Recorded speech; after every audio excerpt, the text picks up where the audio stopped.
La fille de Poutine n'a visiblement pas les mêmes valeurs que son père. La fille aînée de Poutine ne s'exprime presque jamais en public.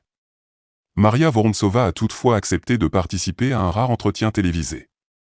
Tout se déroulait parfaitement bien, jusqu'à ce que le journaliste évoque un sujet particulier. Elle vit en retrait et préfère faire de la recherche. La fille aînée de Vladimir Poutine, Maria Vorontsova, 38 ans, est endocrinologue pédiatrique et professeure à l'université de Moscou. Elle dirige des programmes de recherche génétique. D'habitude, elle ne s'exprime pas en public. Mais elle vient de donner une interview en Russie.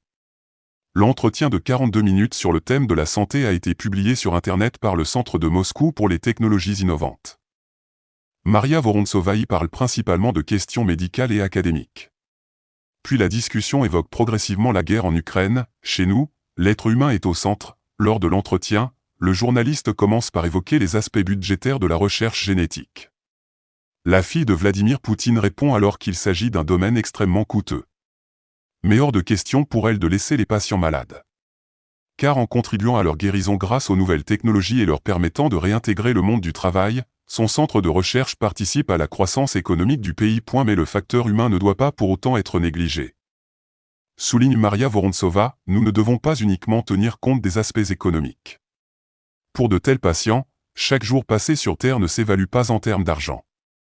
Chez nous, l'humain est au centre, et pour nous, ce qui compte avant tout, c'est la vie humaine. Des valeurs en totale opposition, selon de nombreuses voix critiques, avec le sort réservé aux militaires sur le front.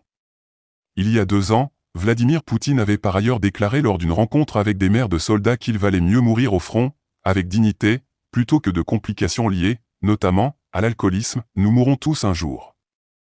Mais la question est de savoir comment. Pour certaines personnes, on ne sait pas si c'est dû à la vodka, sans même qu'on s'en rende compte.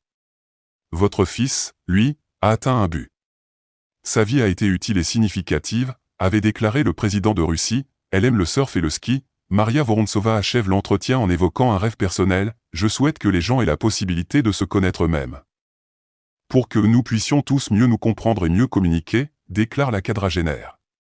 Je pense que beaucoup de nos problèmes viennent d'une mauvaise communication et de malentendus. Puis, elle évoque son goût pour l'art, les musées, le théâtre, la musique. Je lis aussi de la littérature scientifique ou médicale pendant mon temps libre, avoue-t-elle.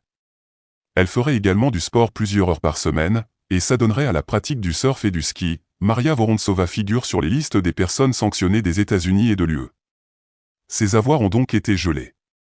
Ce qui ne semble guère la déranger.